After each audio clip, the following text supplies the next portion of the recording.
Kama, why don't you read My Wish? Jai Baba, my wish.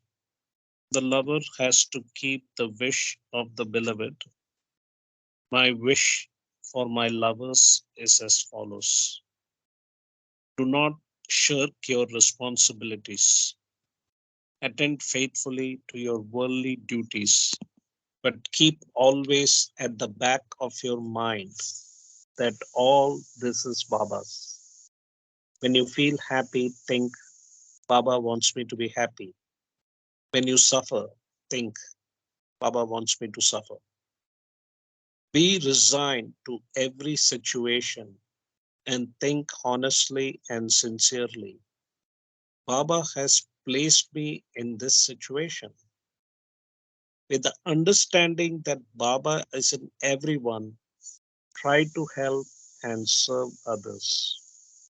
I say with my divine authority to each and all that whosoever takes my name at the time of breathing his last comes to me. So do not forget to remember me in your last moments.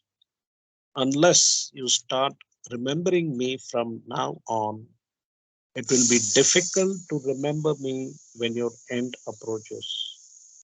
You should start practicing from now on. Even if you take my name only once every day, you will not forget to remember me in your dying moments. Avatar Meher Baba ki Jai. Jai Baba. Jai Baba. Avatar Meher Baba ki Jai. Thank you for reading that. I think the last line holds out a lot of hope, right? Even if you take my name only once every day, you will not forget to remember me in your dying moments. So what Baba is saying is giving a cheat code. So he says, remember as often as possible. But the cheat code is even if you do it once a day, hey, I'll take care of you. So with that hope and wish and prayer to Baba, let's get started this morning. 1 second. Okay, we were on page 116, and we stopped after 26. So, any quick thoughts or reactions before we get started?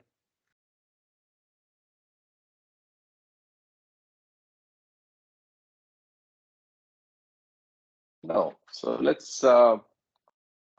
He's still on the topic of art, and he's taking examples to describe. So let's get started. Avatar Meher Baba Ki Jai. Men of God, artists, and defenders of lovely art. Paul, the real Paul in Jesus' footsteps. First, to deny the world and to flee to the desert. But when Anthony visited him after 60 or 70 years, inquired compassionately, are men still building cities? Paul, for whose body lions dug the grave, and Bemus the gentle, whom the desert beasts frisked around when he walked abroad at night. And he would draw water from a well and give them cups of it. And Theon, who kept silence for 30 years, and in whose eyes an angel stood. And Harat, who even and Harat, who when a child mocked him, called the child to him and gave him a gold ring and kind advice, so that the child said, thy manliness I will bear in mind all my life. And Curry the sudden, who never thought twice about dealing a blow, even in a strange earl's house, and all the earl's battlemen at table. So, quite a few examples here, but many of them, I think, Paul is biblical, and then you have some Greek references here. I think they're all specifically to the story. Oh, I've not finished the line. So let me read the last three lines again. And Curry the sudden, who never thought twice about dealing a blow, even in a strange earl's house, and all the earl's battlemen at table, and trusted his life to the manhood of his enemy Flossie. And it continues. And Macarius, who was a lover beyond all others, to whom God returned the grapes after their going the entire round of the desert. And Hyperrichus, who said, better to eat flesh and drink wine than eat your brother's flesh by backbiting. And Achilles, if thou wouldst sup broth, go down into Egypt. And Milarepa, if you want condiments, put in a few more nettles. And Paphnutius, to whom God showed his equal in a street singer who had been a robber, and who, at Paphnutius' word, threw away his pipes and used his skill in music to bring his mind and heart into harmony. And Isidore, at peace with his wife and an angel guiding the team, while he conversed with God.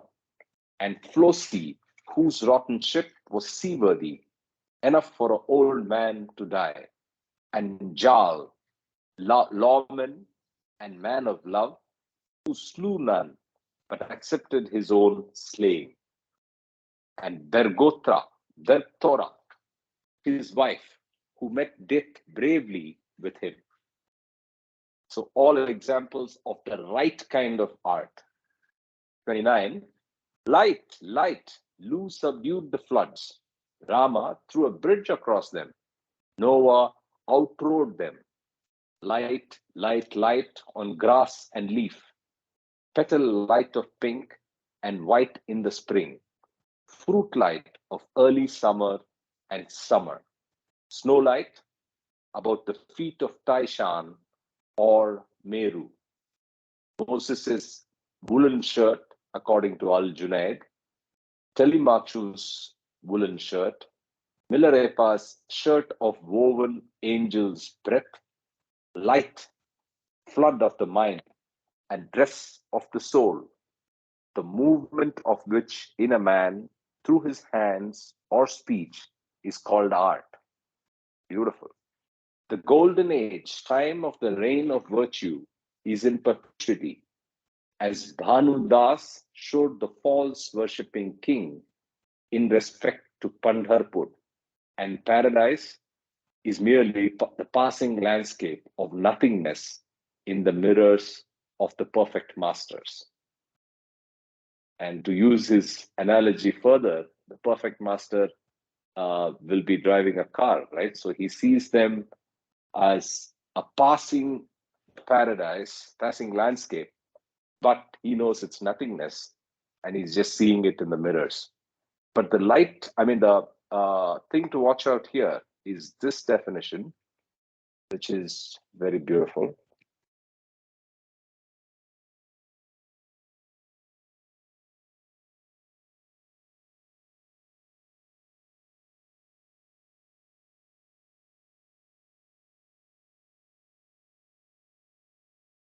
Light, flood of the mind, and dress of the soul.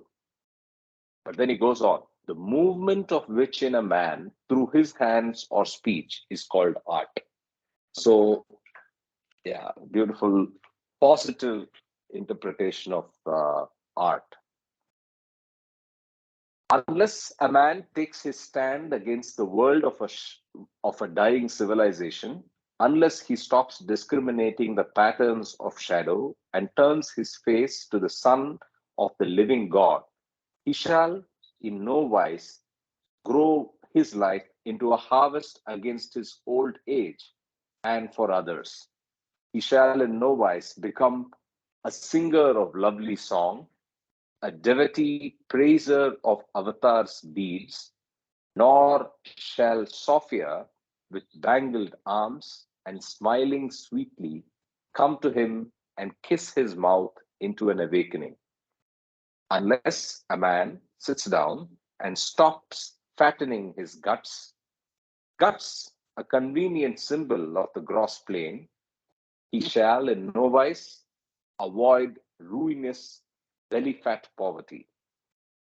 Unless a man sits down and determines the tone and color of his heart, he shall never be able to obey the seasons nor himself, unless and take stock within his heart, he shall in no wise increase his stature and again become a little child.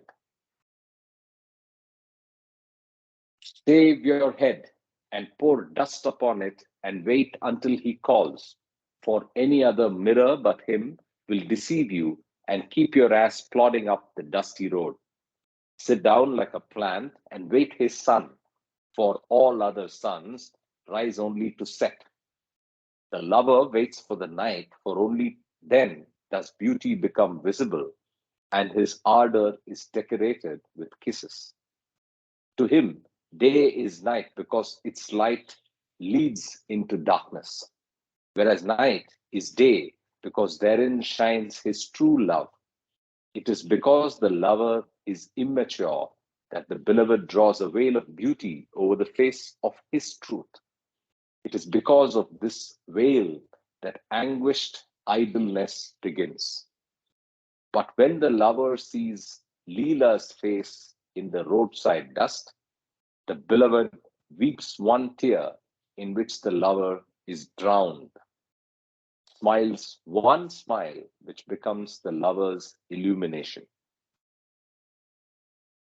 Again, beautiful poetic expressions. Weeps one tear in which the lover is drowned, smiles one smile which becomes the lover's illumination.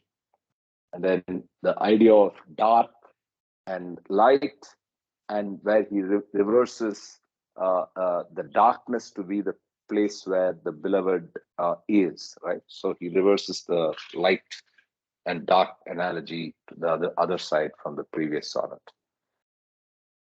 32, I'll continue. Wait a second, there was something that was in 117. Okay, Lu was just one of the ancient prophet kings of China. And what's the next one? Taishan and Bhanudas. Okay, we saw that. A holy mountain in China. Meru is the same as Kailas. Bhanudas, see that's in connection with Pandarpur, he said Bhanudas. Right. And then you had 123. Okay, let's keep going.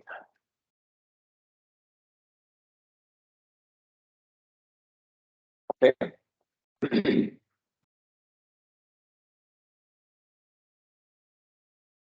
32. The Once analogy men, of darkness yeah, and light, maybe duality is all dark, and the dawn of light is the reality. So wait in the dark for the light. That's also one way he's looking at it. absolutely. So he says he's son of sons, right? The perfect master is the son of sons. And he says, sit down like a plant and wait his sun, for all other suns rise only to set. So again, powerful concentration on light being the way to leave duality and go out.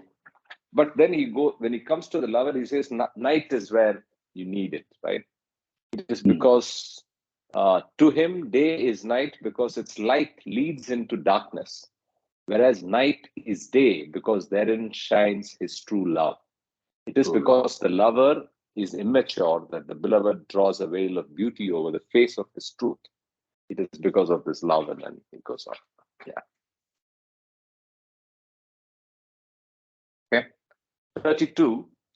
Once men burnt the flesh of their flesh upon altars, and God was savor or not of the sacrifice. It's talking about human sacrifice. And the rain fell or didn't, and the remaining flesh was lit or remained opaque.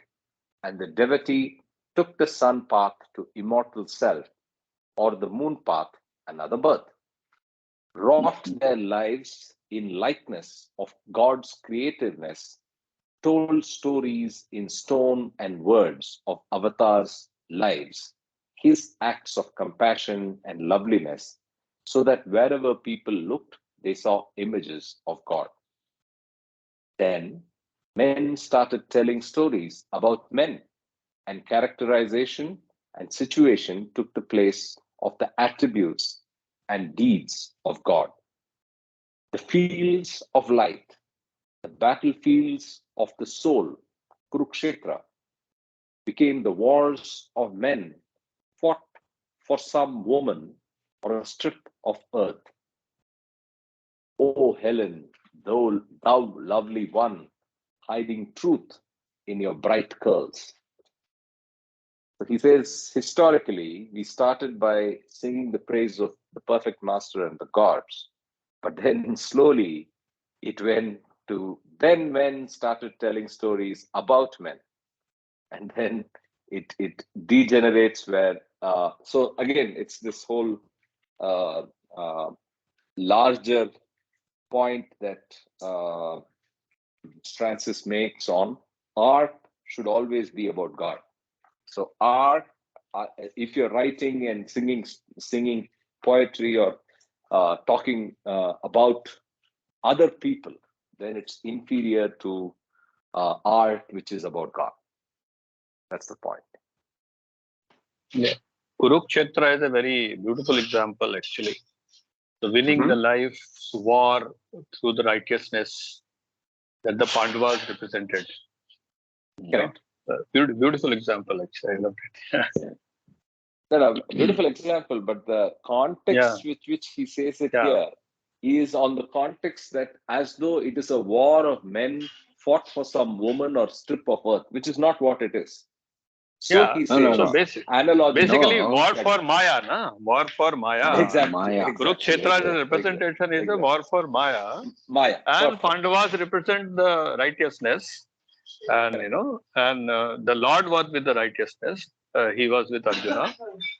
And how the war happened, all of us know, So, and the Gita was given during that war. Yeah. And also, and I the think battlefield of the soul. Okay, go ahead. The battlefield of the soul is referred to Kurukshetra. Became the wars of men fought for some woman is the next line. So he has made a distinction regarding Kurukshetra as a battlefield of the soul. So right and wrong, it's a dialogue or the struggle to do the right thing or always continuing to do the wrong things, all that is depicted in Kurukshetra. So nice way of putting it across. But he has made a subtle difference. So battlefield of the soul, Kurukshetra, but other things are all wars fought by men for so many other reasons, maybe women, earth, and all that. Very nice. I mean, it's so important here to look at these punctuation marks carefully.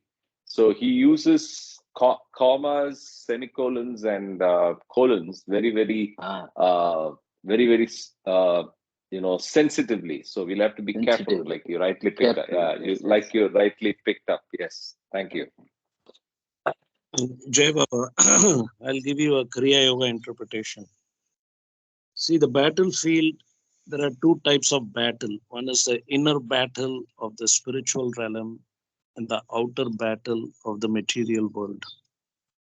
So Helen of Troy basically represents men fighting over a woman. Okay, there's always been, Rani Padmini, that happened, and many other stories we know, where when because of their lust and all that stuff, that. So that is part of the material world. That is the outside. The Kurukshetra battle, I learned from my Kriya Yoga practice from Lahari Mahasai's diaries. The Mahabharata war is an allegory for the inner battle. The Kurukshetra battle is the outer aspect, a manifestation of the inner battle that each individual faces in his life. Material attachment and material detachment. So the Pandavas represent material detachment. The 5 Pandavas represent the 5 chakras or the 5 elements. As you know, Bhima is air, and Arjuna is fire, and so on. And Duryodhana and his gang, the Kurukshetra, the Kauravas represent material attachment. So basically, even the Kumbh Mela, as I mentioned earlier, the Ganges represent the spinal cord, and all the different immersion points, Haridwar, Allahabad, Rishikesh, Benares, Ganga Sagar, and so on, represents the chakras. Especially Ganga Sagar in West Bengal, when the Ganges reaches the ocean, that is your seventh plane, basically. You attain union with the universal self. So interestingly, the Indian mythology, the saints were very smart enough to use pilgrimage as a form of entertainment, but actually the idea was to represent this inner battle that each one of us faces. So I think that of course, I'm sorry to say, I don't think Mr. Whatever, this guy who wrote this book, he doesn't know about the Kriya Yoga stuff and the chakras, points, and all that. But definitely, the Kurukshetra Mahabharata is an allegory for that inner and outer battle that we all face. So that is my interpretation. Jai Baba. Nice interpretation. Thank you. It opens up such a big area of understanding for all the sort of say rituals, imageries, and stories in our Purana. The crux of them will be always driving you towards the truth, but we are lost in the details of the stories and lose the core of it. Yes. So just to excuse me, just to extrapolate on what you just said about rituals and ceremonies, I have this theory that when I look at the last 200 years and the last 5,000 years of human civilization, that when we were living in our villages in a joint community, we had a very simple material life and a complicated spiritual life. And I was trying to understand, why did we have this complicated spiritual life? Because it was very much understood in those days that the reason we are born is for self emancipation. So everything we did in our daily life had to do with your spiritual life, and the material life was just a medium. So what we did was we invented all these rituals and ceremonies, like Ganesh Chaturthi and Gokulashtami, so that the mind is focused, because the mind being the mind, an idle mind is a devil's workshop. So the elders knew that we need to kind of focus our mind in a constructive way. So hence we had all this chanting and rituals and so on. So there is no distraction.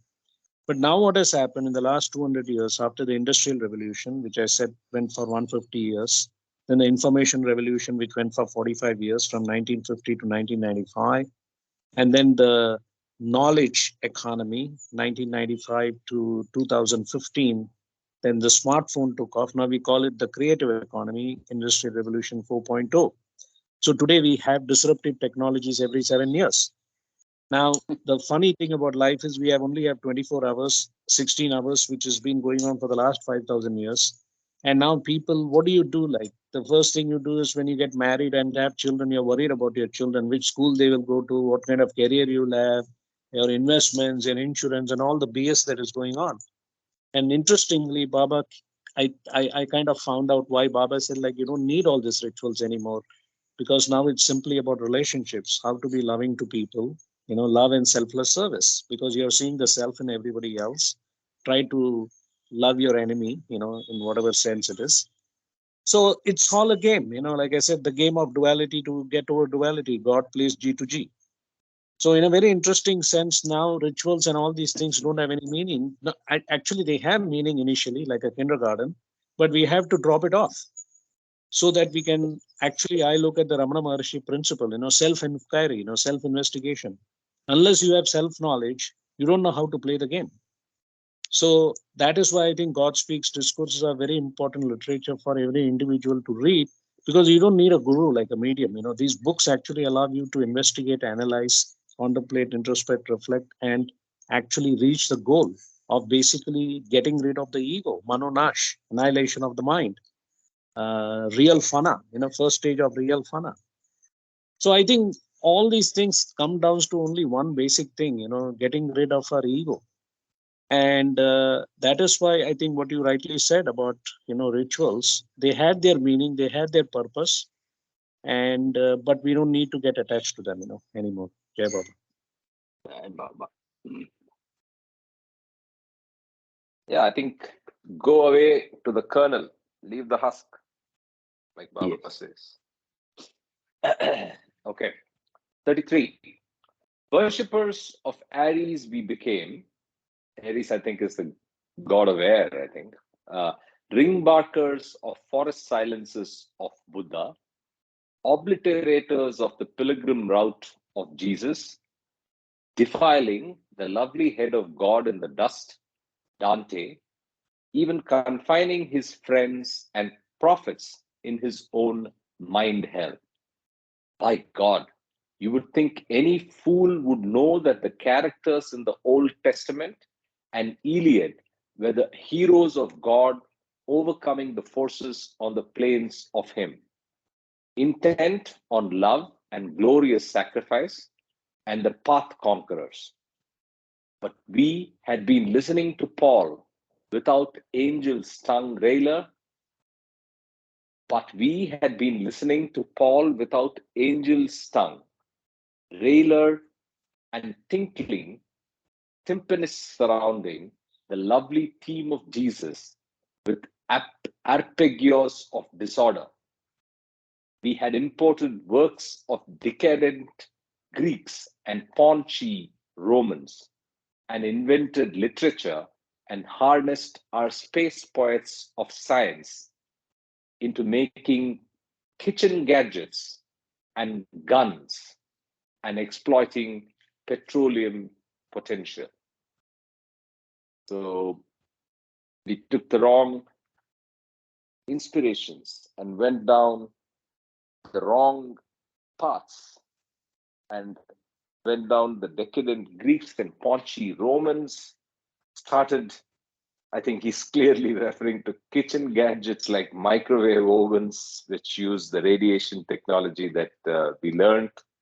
And then he talks about exploiting the petroleum potential. We'll just understand these two words. I think there's quite a few new words here. So just quickly see that. Arpeggios.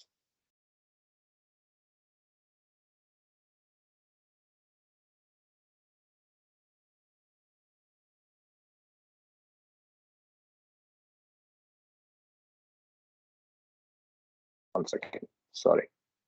I didn't realize this is not.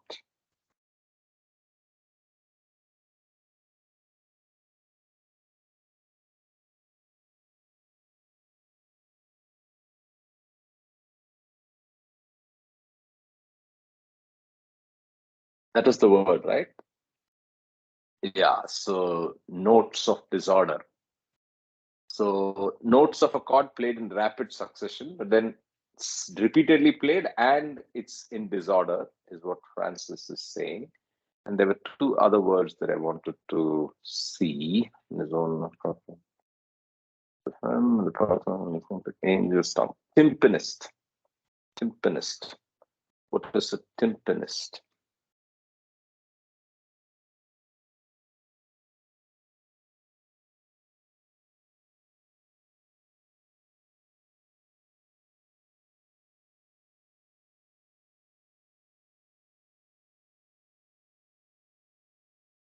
Oh, okay. Person who plays a drum. So use a simple two musical terms. Okay. So we'll just read those two lines just to get the context right. But we had been listening to Paul without angel's tongue, railer, and tinkling timpanist surrounding the lovely theme of Jesus with arpeggios of disorder. Then he goes to the wrong examples that we have taken from those. 34. I don't know Sure, much go about, ahead. say, Jesus, Bible and other things, Old Testament and New Testament. So there is a sort of a change from Old Testament to New Testament, which is followed by a wide circle now. Whereas Old Testament is the essence of the Bible, I think. That's what he is referring to, where love was touched, and that is masked out now with the new stories added. Maybe that is what he is driving to. Jai Possible. Baba. Yeah. I also do not know about the difference between the New and the Old Testament, and also if there were any specific Baba references to the difference between the two. But that's something to look up. Yeah. Let's continue. 34. Brought our divine mind down from azure flight, kicked out the saint in us, and banished the saints to Arabia and Persia and Japan and India, and began wave beating and foot slogging over the face of the earth with our backsides up and our noses along the ground, trying to pick up the musk scent of truth of our own navel, and began bubble whizzing. Breakfast in Paris, lunch in Greenland, dinner and dancing on the terrace under the northern lights, temples to Ares in New York and Moscow, dress and art fashions from Paris, a new pantheon of gods and goddesses in a place called Hollywood, Elgar in England, and the church saving souls of brothel inmates and taking rent from them.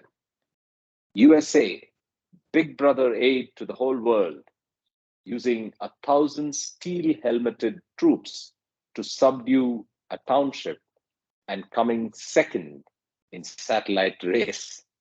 He covers quite a lot of ground here, but then it's a telling statement of how things have been. So he says we have just banished the saints to Arabia and Persia and Japan and India. And he uses the analogy Baba uses as well, which is the Kasturi Mriga.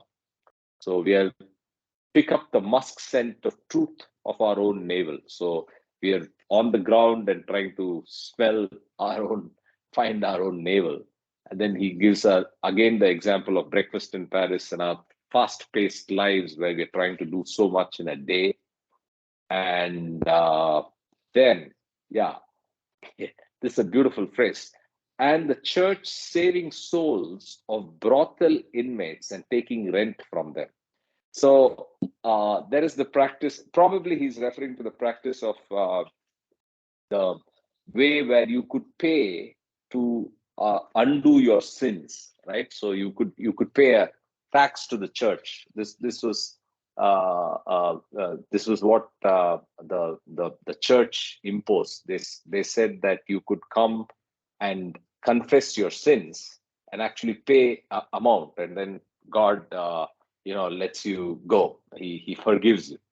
So in that sense, he says saving the souls of brothel inmates and taking rent from them. Beautiful, beautiful words. And then also he beats up America a little bit. He says, Big Brother, aid to the whole world, and then using huge powers to go and subdue small townships, and then finally coming second in the space race. 35. And the five perfect masters, quietly cognizing the world of gangrenous limbs and squint-eyedness, walled city world overlooking spent form desert of accomplishment, and saying among themselves, it's time to bring him down again.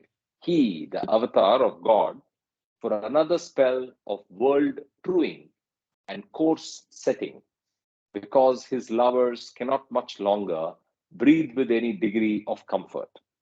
So they brought him, who was called Manu, and Noah, and Zarathustra, and Siva, and Rama, and Krishna, and Buddha, and Jesus, and Muhammad, down, and gave him birth, and watched over him with their mother tenderness and their father solicitude, and brought him, the ancient one and the newest one, again to his God manness, and handed over to him the seal, and the key, and themselves returned to the ineffable mountain of retirement. So the seal and the key of running the universe. So Sai Baba gave it to Baba and so on, right? Kutub-e-Irshad. 36. In that list, he Yeah, mentions Manu. Manu and Noah, yeah. Yeah. So these could be minor avatars. These could be minor avatars as per Francis's reading, because again, we do not know Maybe, if Baba has maybe. mentioned this. But Yeah, and even what I Shiva. wanted to tell was all our stories of gods and all starts with Manu. Is it Yes, almost like yes. a Adam kind of thing, Manu? Is he It the looks like first? that. In Yeah, he's the first Bhagavata, human. yes. Correct. So yeah, that's interesting, but not conclusive. We don't have conclusive evidence to say that he was important enough or mentioned by Baba elsewhere. We do not know. Yeah, good point, bro. Okay. 36. And he knew those who were to be his disciples, and he called them to him in love and service, in gentleness and warriorship for that war which men ape in their little wars, and took them out on the roads, breathing his only breathing his own lovely name on the breath of their utterance with each step, wiping away from their faces with his mother hand the sweat and dust of the world, and as father, exempling them and inuring them to the trials and hardships of manhood, and set out with them to the haunts of his lovers, the musts and saints, in jungles and mountain fastnesses, and by roadsides and in cities, and embraced them and fed them and sent them on the next stage of their journey, and fed the poor and bowed his head down to their feet, himself being the poorest among them, and even visited the West, where lived the most poor of his poor. So he loves this. What should I say? Using two meanings, right? So in 4 lines, there are two meanings to the word poor, right? So in the first, he says he fed the poor and bowed down his head down to their feet, and says himself being the poorest among them. Then he says the reverse in the next line. He says, and even visited the West, where lived the most poor of his poor. So here it is the spiritual richness that is lacking in the West, and that's the reference being made. So, yeah, 37. And allowed his body to be broken, and the pain of the world to be centered in his pain, and has done no miracles except the miracle of love, raised no dead, but urged us to die to ourselves, given no sight to the blind, but helped us become blind to illusion. I tell you on my divine authority that they belittle Jesus, who attribute his greatness to mere miracles, which any fourth planar, still wrapped in illusion himself, can perform. These are Baba's words. Baba has said that attributing greatness to Jesus because of the miracles and documenting them and eulogizing them and praising them is so shallow, because of mere fourth planar can do this. And the fourth planar is still wrapped in illusion, right? Continuing, manifested unlimitedness in limitation, established divinity in the midst of barbarism, brought lovely art, love's pure act, again upon earth, raised once again the banner ablaze with gathered brightness of love God, that men again shall joy in the works of their hands, and in love, and remember that they are the sons of God and God. So you're both sons of God and God. 38. Thus it will ever be, the one as Jesus, raising again the banner of Moses, draggled in the wind, and those who really loved Moses fled to his feet as Jesus and folded their hands before him and cast down their hearts before his again brightness. And the one as Muhammad, raising again the banner of Jesus, bleached by willful interpretation, and those who loved Jesus with somewhat of the love with which he should be loved, flocked to him, exalting in God's mercy and towardness. And the one as Baba, and those who are of the law and the love and humanity are dancing with new joy and casting themselves in surrenderance and measured abandon into his fire of melting and remolding nearer to soul's vision of true heart shape.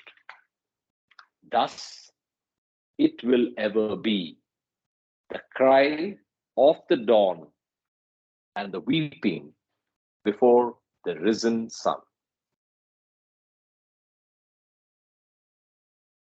39.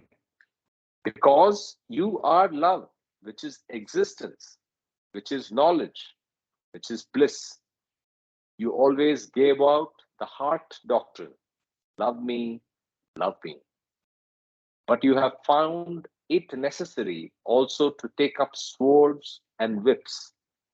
You have accepted thorns and arrows and crucifixions, but you have rolled many heads in the dust and stripped many of their all except God. Therefore, you are known by some as the lamb and by others as the lion. To some, you are fullness, and to some, emptiness. To some, the treasure keeper and bestower. To some, the only poor one and great beggar. You beg a morsel of our love, O God, and give us our divine self. Again, a beautiful expression.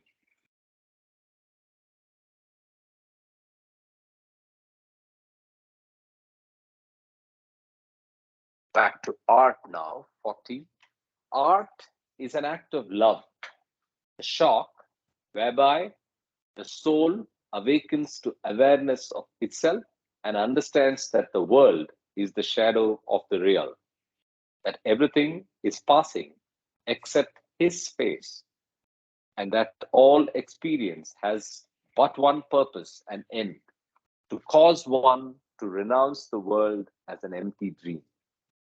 Art is an act of love, the cry of the devotee as a sword in his heart, cutting an accommodation in which the sun of majesty and loveliness may rise, and the furnace of tears, and the smokeless fire of secret sighs, and the blood turning to milk, and death in eternal existence. Art is the loveliness of God embodied in a man, God as that man in his lovely acts to men. So, very, very clear message on what is art. Right?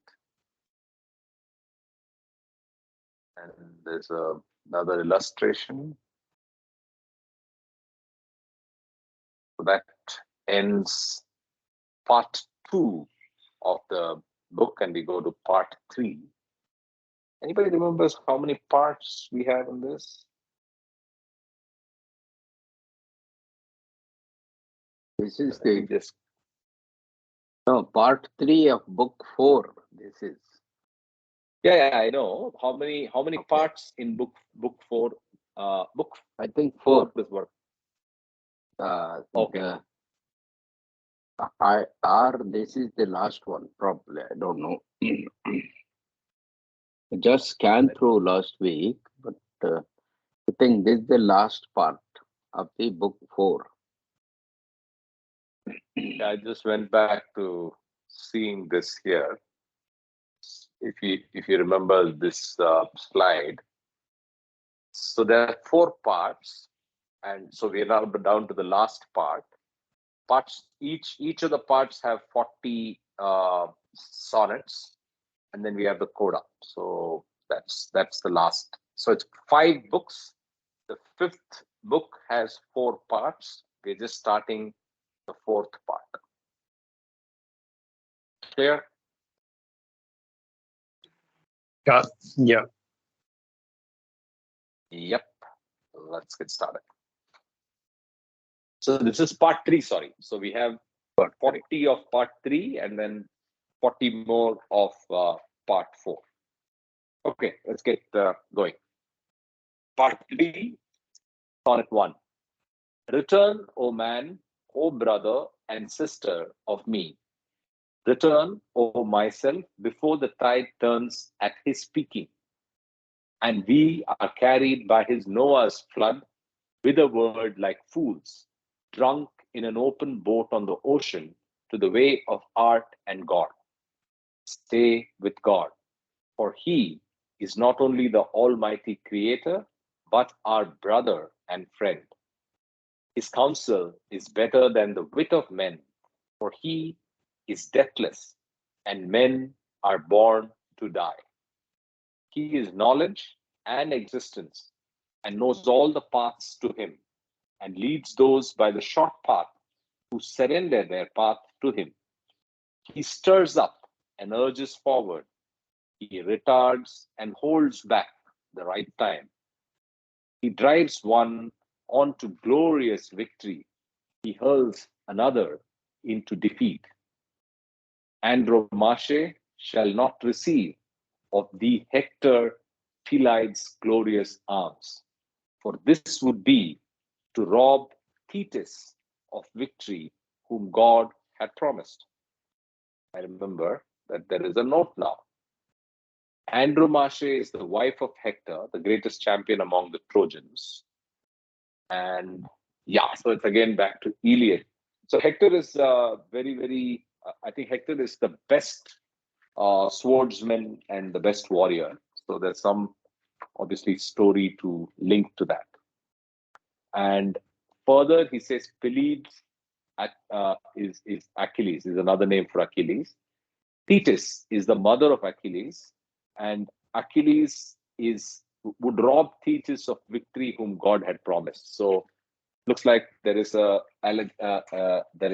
suggestion that God had promised victory to Hector's mother, which is no, not victory to Hector, victory to Achilles. Achilles' mother was Thetis, and she was promised by God that Achilles will prevail and win, and that's what happens in that story, I believe. Okay. Art is a statement in praise his craft in us, fashioning us in likeness of himself. The perfect masters, his consummate works, the saints nearing completion, us, his beginnings. He is the only singer. He sings the creation, and his singing supports and destroys it. As poet, he gives us scriptures for our guidance. In the saints, he sings his own praises and dances because he loves dance. He builds cathedrals and temples and mosques, carving their columns in exact variety, cuts and paints figures of himself on their walls for his love of proportion and as textbooks for us of right living. His is the only iconography of the real. That of ourselves that we do is from the labored breathing of unseeing, unhearing, and divisional thinking. Dreamers depicting in dream a monstrous confusion of dreaming. A tree is a tree. It is not creative but reproductive.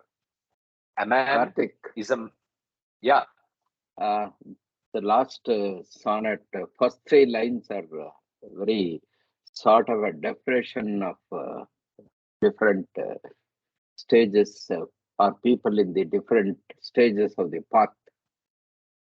mhm, His craft is in us, fashioning us likeness of himself.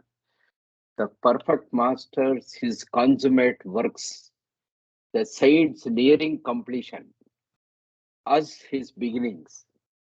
So this shows the gradation.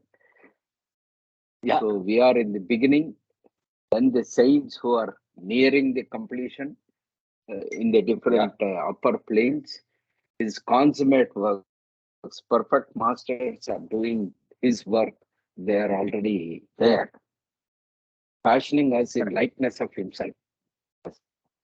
Nice expressions. Very nice, very nice. So he's basically saying we are going to be fashioned in likeness of himself. Yes, Yeah, that is beautiful. the ultimate self, biggest self. Correct. Biggest. Yeah. I'll continue. A tree is a tree. It is not creative but reproductive. A man is a man and likewise creates nothing. The image is already in the stone, the bridge in steel, awaiting revealment and spanning at the world of God in a man's hand. Mind, which prompts us, we are the doer, is a mirror house of distorting, in which self is deluded by being imaged as everything other than self.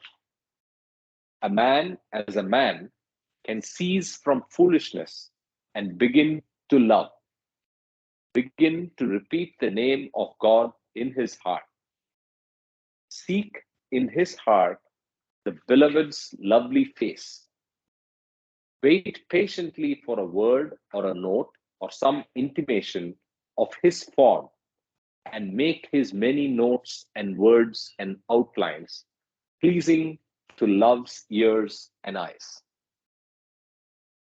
Only one become one may create. Wow.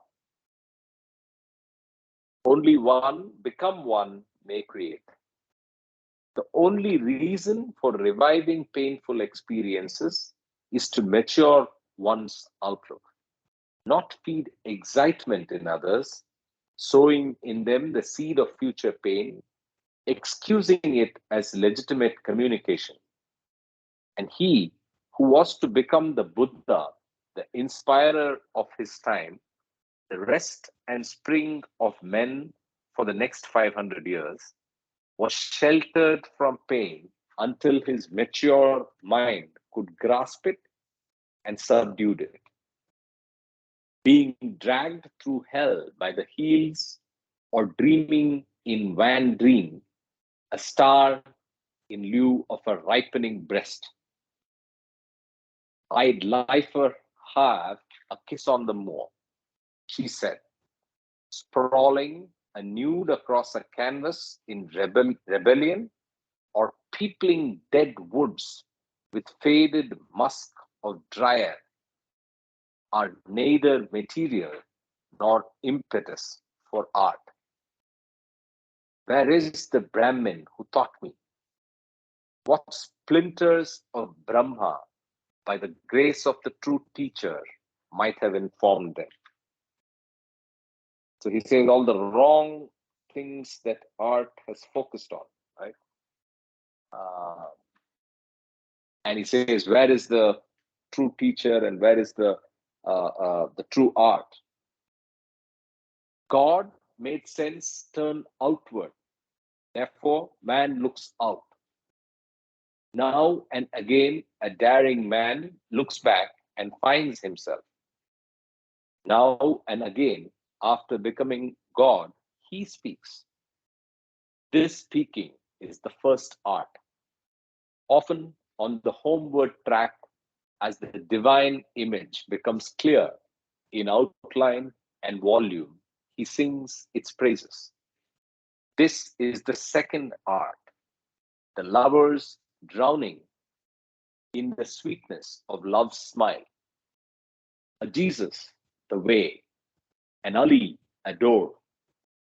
Now and again, a man sees by God's grace God in another man and there surrender himself to him, becomes clay in the master's hands to be molded into truly human form, or canvas for a new portrait, truthful in line, exact in volume, and lovely in content.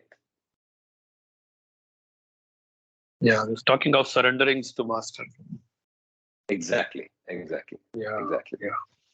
Beautiful words. God in another man, and actually from here, now and again, a man sees by God's grace God in another man and dares surrender himself to him.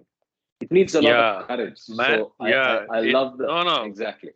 The most beautiful part is, again, a man sees by God's grace. By God's grace. No. Yes.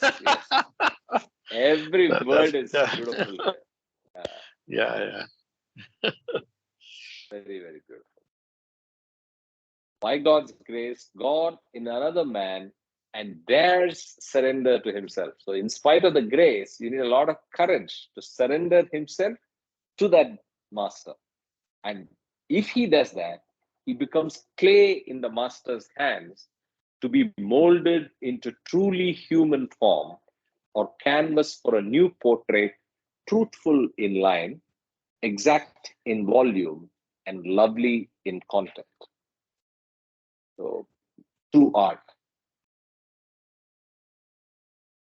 6. The art of God and his finished works. The living men. Vamadeva said, my glory is like the mountain tops. Lao Tse said, how I glory on the breast of my mother. Hui Neng said, you read it to me, I'll tell you what it means. Ibn Arabi said, my heart is a pasture for gazelles and a convent for monks. Sri Hamsa said, I am an instrument played on by the divine hand. Inayat Khan said, everywhere I look, I see thy winning face. Francis said, brother, son, and he wasn't poetizing. One said, every day a new heaven is under my feet. One said, two that are your masters are my slaves. One said, circumambulate me and your pilgrimage is finished. Attar said, the road was but myself towards myself. About these, alone in self-perfected glory, and who alone directly comes down, is God's avatar. So all the above examples are some perfect masters or or people who are guiding, but he gives the avatar the highest status. Go up a bit again. Sure. Who is saying something, no? Earlier? Third line or Hui Neng. You read it to me, I'll tell you what it means. We can connect it to God Speaks.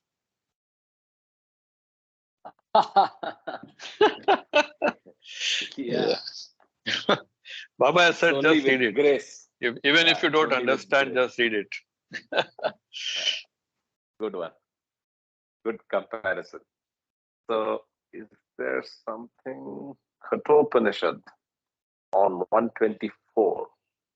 Are we on 124? Oh, how did we miss that? So God made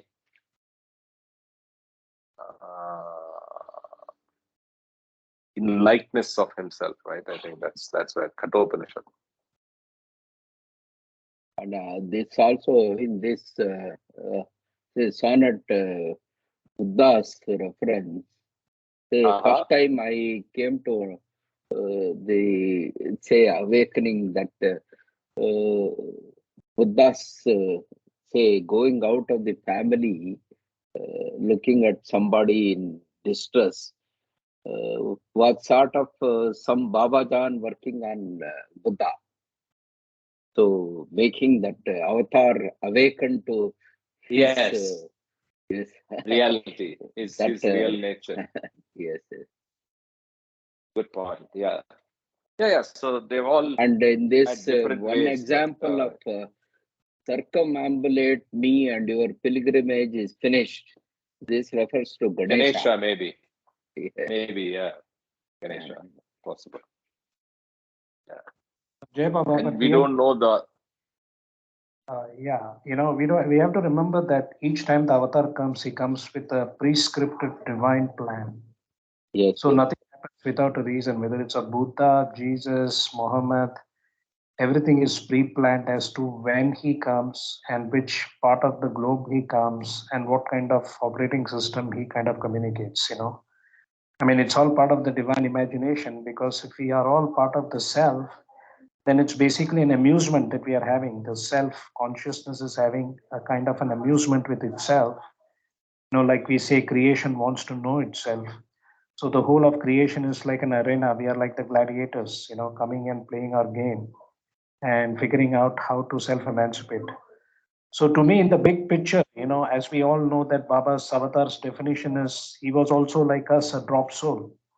Only thing is, he became chairman emeritus. I think we should not forget that.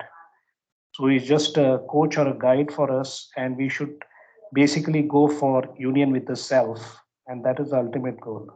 Jai Baba. Jai Baba. Yeah. I continue. 7. Our works are but a crying toward these men, a cry from bondage to their pure release, a movement in the dark towards their light, like leaves and twigs and branches in the night, moved by the wind and dreaming of the sun. A turning, once, when we knew singing in delight, spontaneously as flowers to the sky, making our world around us glad with song. Now, with remorse and tearings, and reaching back to that which holds us, like roots of grass, uptorn with a chisel plow clinging to earth, like drinkers drunk, still clinging to the glass, or merely petulant as children, called at mealtime, still wanting play. Excursioners returning weary, wanting more.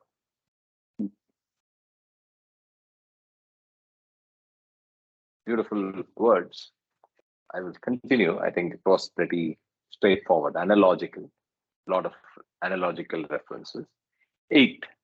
The word also is food. Therefore, the real artists meditated on the word entrusted them by their teacher and disciplined their seeing to his form till their eyes brightened with tears and praise escaped them. Then, at his command, they in their turn spoke to the people in words or notes or line or chiseled plain, and the people were astonished. And being thus fed in their turn with the word of their work, the earth, and the breath of God through the masters and saints, brought the rains and the sun in due season, And when floods came or drought, they did not huddle in fear or curse the sky, but looked into their hearts to find the sin and adjusted their sacrifice to the laws of nature and God.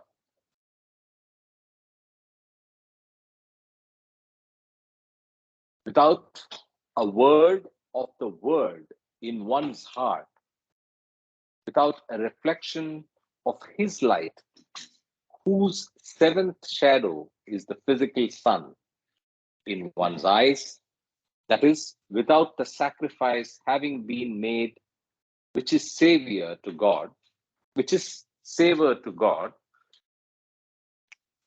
no food nourishes, but is poison which paralyzes and finally kills us to our essential self. With bricks of dead tissue do we build our vast hospitals. With the steel of maimed minds do we forge the knife which performs the operation. The world of nature, helpless from our helplessness, weeps, and from her overmuch tears roll the floods, and from her shame and burning shines the sun of drought. Weeping and burning is nature because of our heedlessness, and the winds, finding no home, return to God.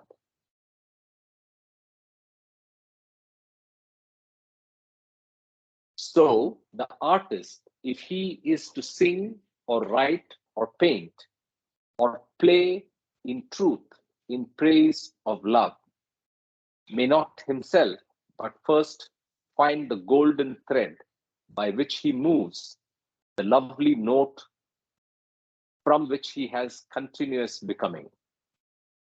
Then find the holder of the thread, the lovely singer, and offer him his body, speech, and mind in service, nor asking in return the gift of art or anything.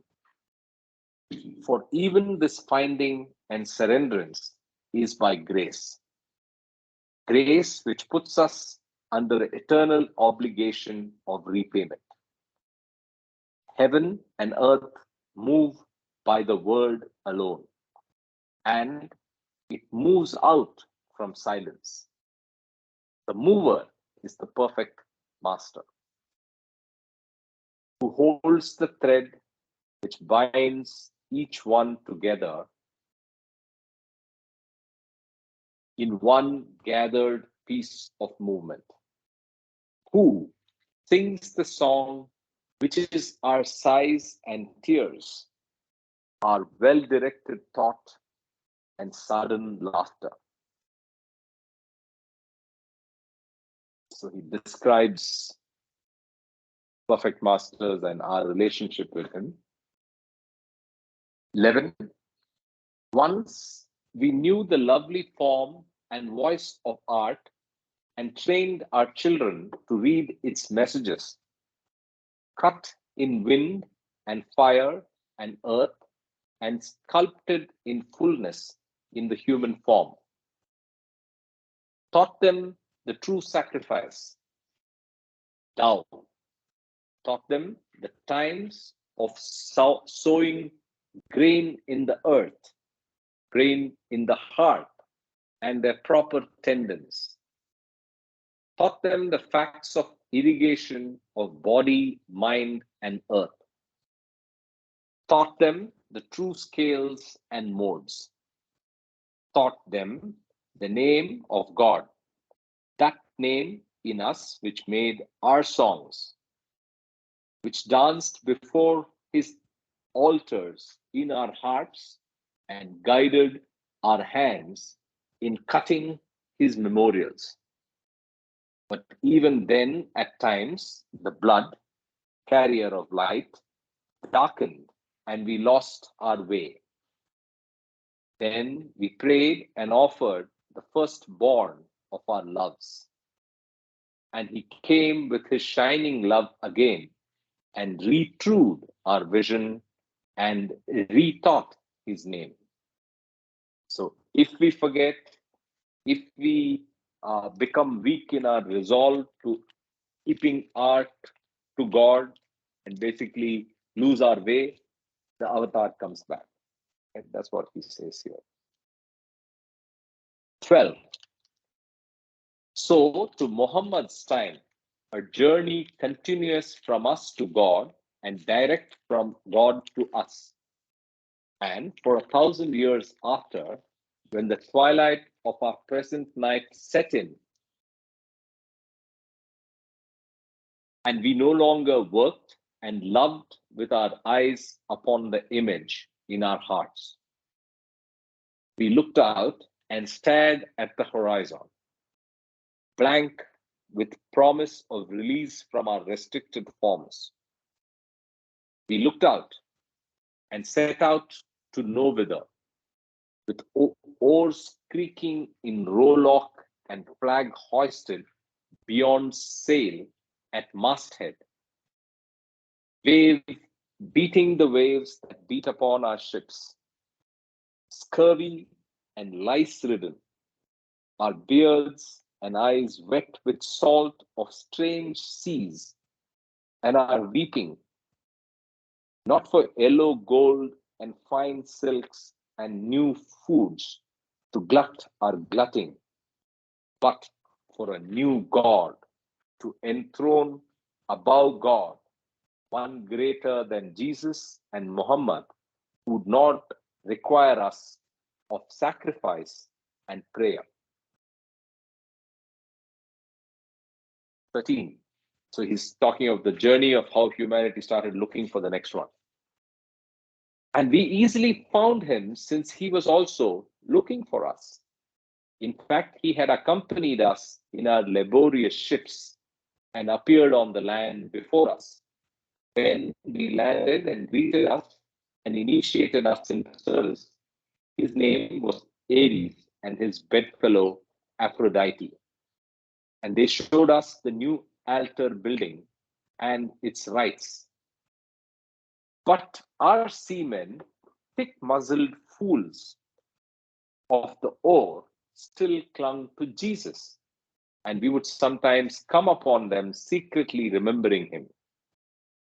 So we slew Jesus on Ares' altar and told the men he had died, but that his spirit would be upon them if he yielded us good service.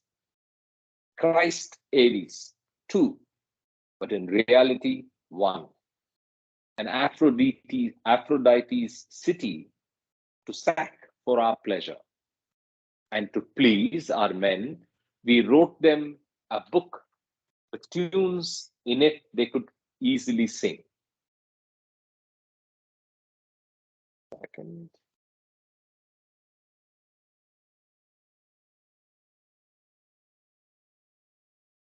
Yeah. So let's just check if there's any notes here. No, 129 is the note. Okay. So he's talking about waiting after Christ and how we get misled by Ares and Aphrodite. And let's continue, 14.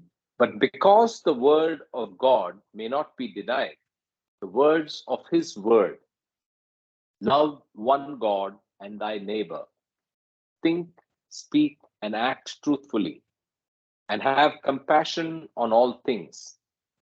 Not only did lovely art become lost to us, lost along symphonic horizons and among boudoir pianos and mulish metrics, but nature herself, ever loving and dutiful to God, and weeping for his dear son, pierced by arrows and thorns, and bruised by stones, revolted, assumed new forms of terrible disease, rained floods, burnt the lands with drought, gave Earth's choicest soils back to the oceans and poisoned the last drops of the divine springs of human affection, so that the tender word now only growls in our throats, and love's glance freezes in our eyes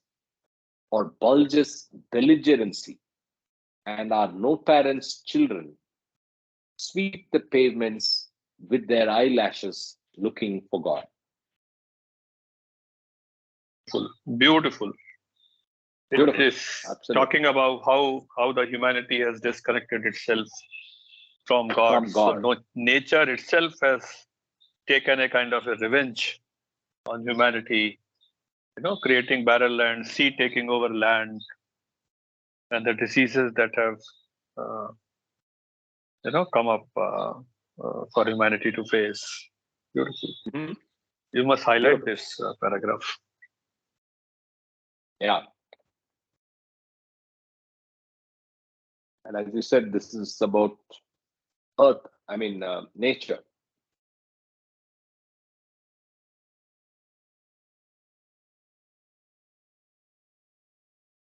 Sweeping pavements with their Rather eyelashes than looking for God. Last line is so telling. rather than his messages. I think there was a beautiful line in the front, in the beginning, Mhm. which was the message of God. After which it started saying how we got embroiled or entangled in the orchestra and all that. Yeah. So these lines, right?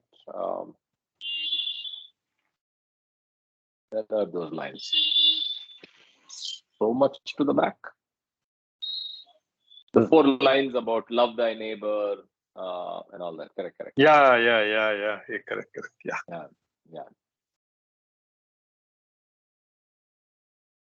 Yeah, right here. Love God, love the one God, and love thy neighbor. Think, speak, and act truthfully. Have compassion on all things. We just lost that. Yeah. Yes. 15. Yes. Yeah.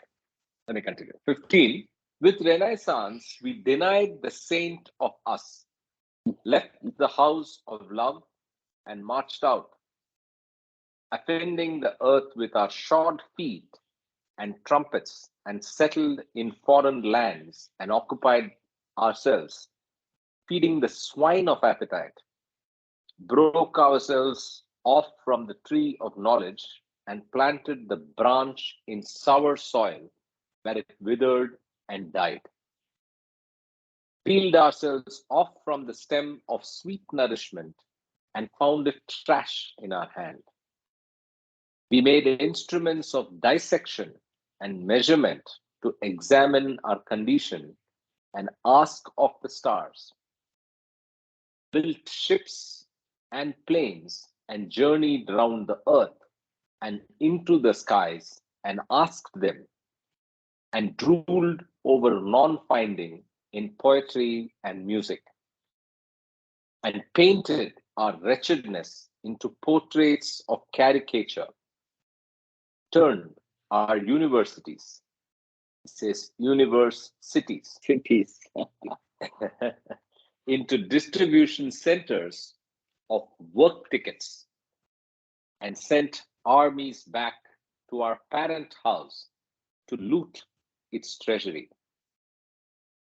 So universities are no longer learning, so they're just distribution centers of work tickets. Work He says, tickets. beautiful, Yes. beautiful. Just a way Very to nice. get a job. Yeah. Yeah. I think it's George Orwell's 1984, where he had written this in the 1930s. George Orwell was born in India, actually. He went to Eton and all that. And Yeah. it clearly talked about what's happening, what's going on now. And I think this paragraph represents the industrial revolution and the pharmaceutical industry, basically, putting fear into people about different diseases. And also what we are seeing about artwork, that today, the art collectors pay 10 to 100 million to $200 million for works of art, especially when the artist has even died as a pauper. Like there were so many famous artists we know, and so I think it's basically about the condition of the world, and that it's just a representation of what's going on now. But I look at it from a different point of view also. Unless we go through these kind of turmoil, discord, disturbances, each one as an individual won't dissect ourselves. Unless you go through suffering. Baba said suffering is my special prasad to my lovers, because it is apparent suffering. We know that because we don't suffer when we go to sleep. Anybody, whether you're a physical or mental patient or both. So I think in that sense, it's all God's imagination out here. And the only thing we can do is, because we have taken this human form, human body, and then we have a coach like Meher Baba to help us. What is the real purpose of life or creation, which Baba says is the happiness of God realization, which I'm still pondering about. When you're already self-realized, when you know who you are, that you are a walking Buddha, but you have to experience that and you have to behave like God. So I think that is the biggest challenge for all of us. But I believe that all these so-called wars and everything that we see, whether it's in the Mahabharata war and the Ramayana war, or during World War I, World War, and the current war that we are seeing, I think the biggest war is the environmental violence, more than people fighting each other. So which we are all directly and indirectly involved in terms of we use plastic, in terms of using elevators where we can use staircases, and so on and so forth. I think that is the kind of education that's what we need today to simplify our life, high thinking and simple life, and try to focus on the real purpose of our being born as a human being. Hey, Baba. Well said. Well Yes. said indeed. Yeah. That purpose of being born, that is totally lost. Say, earlier when I was a child and when I was growing up into a youth, the left ideology made a lot of effort in corrupting my mind as I look upon today. So the purpose of life is to find God. This message never is given to the children. So that is what is the corrupting thing. So if we can rekindle this in children, they can look around, use all the materials with this purpose in mind. Then it will be worthwhile living in this world. Jai Baba. But what you say is correct, but you have to remember that children look upon their parents. And as we know from Shakespeare's life is a comedy, there are 7 stages of life. So I don't think there is no point imposing on the children about God in the first 8 or 12 years, depending on how long you live. Like I say, from 7 years to 12-year phase, each phase, 49 years to 84 years, how long you live. So bottom line is, I think children are looking at their peers. So the parents and society and the environment has to be conducive so that the children are able to imbibe naturally and spontaneously what are the real values of life. So I think that what you went through as a leftist is also an experience, because it was a medium Yes, through yes. which you have come now here. And I think that all of us who have gone through many different so-called bad experiences or not so good experiences, actually, when you look back, they're all meant to be where we are right now. And I've always asked this question to myself: do I feel better about myself now than what happened to me many years ago? And I really feel that, at least from my side, that everything happened for a reason, whether we call it good or bad. But the beauty about it is, how does one feel? How does one feel about oneself right now? Do we feel good about yourself? Do we have enough self-knowledge to know what is the next? How do we trace our future path? Or how to live in the present and so on. So I think that, and Vedanta, as they say, you don't get what you want, you get what you deserve. So I thought that was a very harsh statement, but in a sincere way, I think it is all based on sanskaras. Everybody is where they are. And I've been reading a lot of books on the afterlife and all that. And we see that we actually come to this planet Earth with a pre-scripted plan, which we are not conscious of, right? That is how the whole divine script is designed, that you don't know about your past lives. You just have an inkling. And of course, Baba has said that once you're on the plains, when you're ready for it, you will be able to recognize all those different births that you had as a man or as a woman and all the different experiences. So I think in that sense, everything is fine. I'm okay, you're okay, kind of thing. Jai Baba. Yes, yes, yes. As long as you keep learning and moving further, not squatting at the same place without any inkling of what is ahead of you. Intelligent action. Yes, intelligent action. So scripting is only to a degree, right? So Yes. scripting does not mean that we need to become fatalists and just go through the motions. Intelligent action and make the best of this life and Only, make it. yeah, scripting. Yeah. Oh, Yeah, sorry. go ahead. Scripting is only what you are today. For the future, you have to Exactly. do right action, right? So, That's it. yes, That's it. correct. Simple. I.e., what is that thing? Intense effort I mean, and infinite patience. yes, intense effort, intense longing, infinite patience. See, unless you have intense longing, you want to have intense effort, right? Yeah. Right. Yeah, So that's a you good point. Yeah. have that intense longing that you believe in something, you have faith in something, and then you put on that particular effort. And we always know that when you're passionate about something, you Effort always is natural. best effort, whether the outcome is positive or negative. So, in a way, all human beings, the time they wake up, whether you are in the 7 stages of life, are either doing intelligent action, unwinding sanskaras, consciously or unconsciously, or unintelligent action, spending sanskaras, which is reacting to our sanskaras. That's it, correct? In a very clinical sense. So I think that it has to be entertaining. I think that is why we are good storytellers. Why this guy wrote this book, Stay with God. I mean, he's a poet, he's an amazing guy, actually. He built the Sydney Baba Center, also Meher Mount. If you read about this guy, he was a total karma yogi and he was very intelligent also. He was part of the Sufism reoriented. And so I think in that sense, Francis was a real hard worker, typical Western karma yogi. And yes, I'm not a great, what do you call, fan of his poems because it's his own insights. And so I think that all our life is like an adventure, like a divine sport. And I think we need to kind of look at it from that point of view and, go ahead with our life. Jai Baba.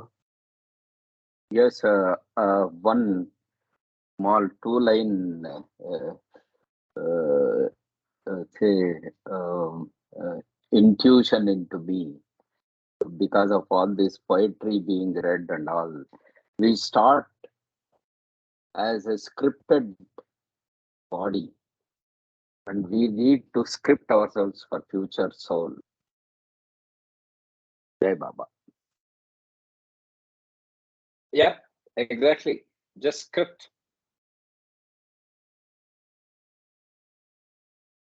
So we come into being in life with a script already written, but we have the capability of writing a new script for the future. So that we'll have to do intelligently. That's what we have to learn Correct. out Correct. of all these things. I guess the script is already written. For example, Already. the Well, if you are what you are today is the result of what you did in the past. So what you today will determine what you be in the future. So Yeah. that's a so logical. the, the director is there, that is Baba, and you have to act in this movie of life. When we wake up, we are in a reality show. We put on our makeup. Right now, we are having a reality show.